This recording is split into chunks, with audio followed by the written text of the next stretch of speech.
WW2 moment no one ever expected between American soldiers and Japanese civilians. August 30th, 1945. Tokyo no longer felt like a city. Streets that once echoed with conversation and commerce were reduced to gray corridors of hardened ash. The remains of wooden homes stood like hollow ribs against the skyline, reminders of lives abruptly erased. Above it all, the imperial palace sat in silence, its surrounding waters reflecting a sky empty of triumph or relief. Less than 2 weeks had passed since Emperor Hirohito's voice crackled through radios across Japan, announcing surrender. Now, for the first time, American soldiers entered the capital. For Japanese civilians, this moment carried dread. Many believed what followed would be punishment, humiliation at best, brutality at worst. For years, wartime propaganda had shaped fear into certainty. Children had not been lulled to sleep with fairy tales, but with warnings. Americans were described as monsters, merciless invaders who would slaughter families without hesitation. Mothers repeated these stories to keep children close. Rumors spread wildly. Wells would be poisoned, temples burned, entire neighborhoods erased. Yet what arrived through the smoke-filled streets looked nothing like the nightmares. Jeep engines rumbled forward, revealing young men in wrinkled khaki uniforms. They were sunburned, sweating, awkward. Some fanned themselves with helmets, blinking at the devastation around them. Their pockets bulged, not with weapons, but with unfamiliar items that caught the light. Wrapped chocolate bars. Cans of meat. Chewing gum. The shift began quietly. Children noticed first. They stood barefoot in alleyways, ribs visible beneath thin cotton shirts. Their faces were hollow, eyes too large for bodies shaped by hunger. Mothers pulled them back instinctively, fear tightening their grip. Elderly men turned away in shame, muttering about disgrace as enemy troops walked freely through the heart of the empire. But hunger has a way of overpowering fear. Eyes trained to see enemies studied the American packs with curiosity stronger than suspicion. One boy whispered to his sister, barely audible, "Do you think they eat all of that?" The civilians had every reason to expect cruelty. Since 1937, state-controlled media had portrayed Americans as beasts. Posters showed them as horned demons, knives clenched between their teeth. Capture meant death, so children were told. Even in the final days of the war, panic spread unchecked. But the men walking Tokyo's ruins were not demons. They were exhausted soldiers, some barely older than the children watching them. Rifles hung loosely from their shoulders. Their expressions reflected confusion more than triumph.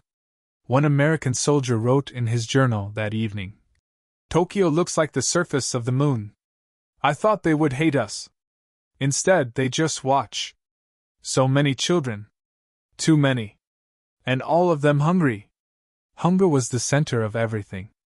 By late 1945, daily food intake for civilians had fallen below survival levels. Rice, once the foundation of every meal, was scarce. Families boiled weeds, crushed acorns, even mixed sawdust into food to stretch what little they had. Children fainted in classrooms. Growth slowed. Black markets thrived, but only for those with connections. For everyone else, each day was a negotiation with emptiness. Then came the moment no one expected. An American private stopped his jeep. His helmet slipped low over his eyes as he crouched beside a small girl clutching a broken doll. He reached into his pocket and held out a chocolate bar. Her mother gasped. She had been warned these men would kill children first. Instead, she watched her daughter hold the bar as if it were sacred. The girl sniffed it, uncertain, then took a cautious bite. Her eyes widened. The taste was completely foreign, sweet beyond anything she had known. A small, nervous laugh escaped her, echoing down the silent street. Word spread quickly. American soldiers were giving food. Not stealing it. Not demanding payment. Handing it directly to children. More followed. Powdered milk poured into chipped bowls. Gum unwrapped for eager hands.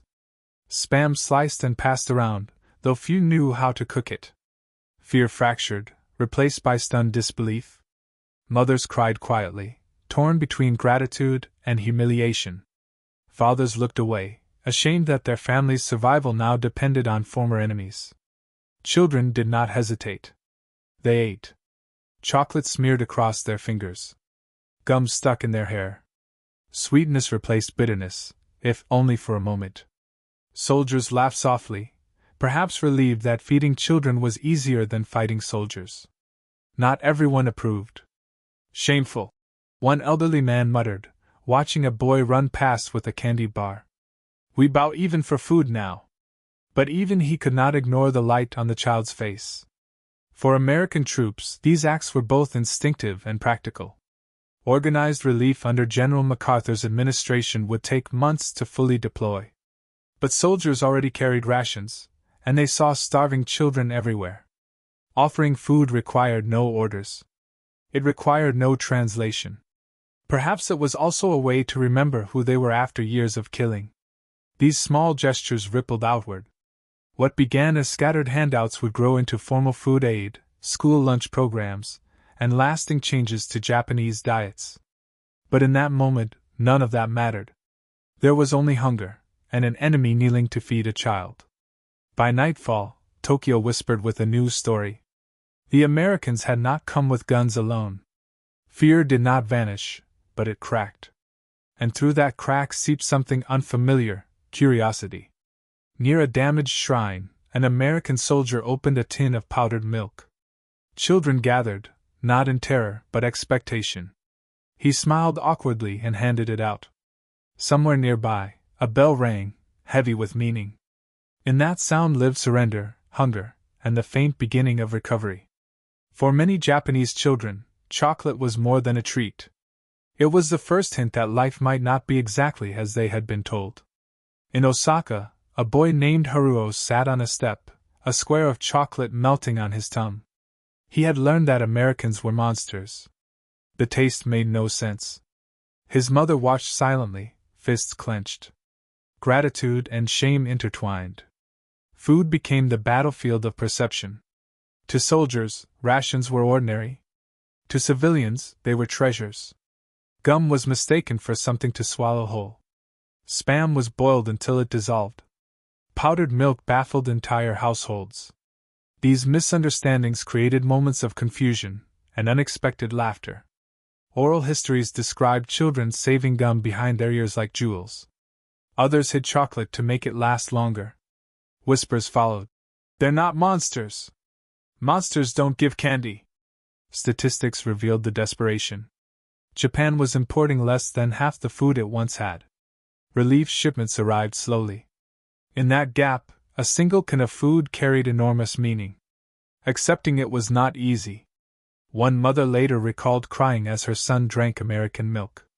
I wanted him to live, she said. But I felt our pride dissolve. American soldiers felt the weight too. One remembered handing a boy a can of Spam. Back home it was a joke, he said. There, it was treasure. That's when I understood what we'd done. Food mocked in America became mercy in Japan. Humor emerged despite the gravity. Grandmothers boiled Spam for hours. Children stuck gum to their foreheads, thinking it was decoration. Cocoa powder was mistaken for fertilizer. These moments softened the edges of devastation. Still, contradictions remained. Hiroshima and Nagasaki were fresh wounds. Tokyo's firebombing haunted survivors. Accepting food from the same hands that delivered destruction felt unbearable, yet necessary. Every bite carried both bitterness and sweetness. By autumn, informal gifts evolved into organized relief. Schools served soup thickened with American wheat. Laughter slowly returned to courtyards once silent. Children grew stronger. Adults remained conflicted. Some children hid treats from their parents, ashamed of enjoying them. Others ate with their backs turned. For soldiers, feeding children became a way back to themselves. One Marine admitted, I needed to know I wasn't just a killer. Distrust lingered. Some feared poison. Others suspected deception. But the food kept coming, consistently, quietly. Over time, doubt eroded. Children chased jeeps instead of hiding. Soldiers became givers, not destroyers. What followed reshaped Japan. Millions were homeless. Winter was